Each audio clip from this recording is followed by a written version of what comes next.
The hopes for peace this weekend have exploded, and the global oil market is now facing a terrifying new reality that almost no one was prepared for.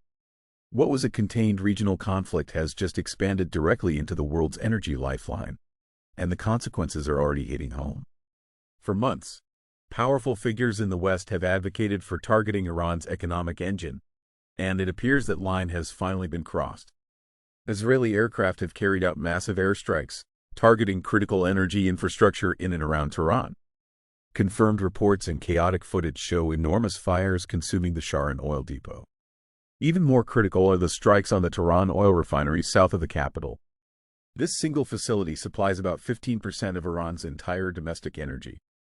Israeli reports suggest up to 30 massive storage tanks were targeted in one of the most significant and dangerous escalations of this entire war. But in a stunning twist of informational warfare, the Iranian government is pushing back hard against these visuals. Tehran's state news agency, ISNA, is officially claiming that the refinery is fully operational and has sustained no damage whatsoever.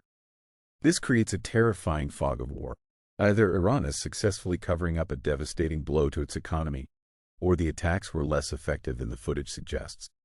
However, the reality of the escalation remains. The markets were desperately depending on this conflict ending days ago. Now, Iran is declaring it is fully prepared for an intense, all-out war for at least the next 6 months. This creates an imminent threat of massive Iranian retaliation, likely targeting energy facilities of U.S. allies in the Gulf, which could cripple global oil supplies for the foreseeable future. The economic shockwave has already crossed the ocean. In the United States, the average gas price has instantly surged to $3.45 per gallon.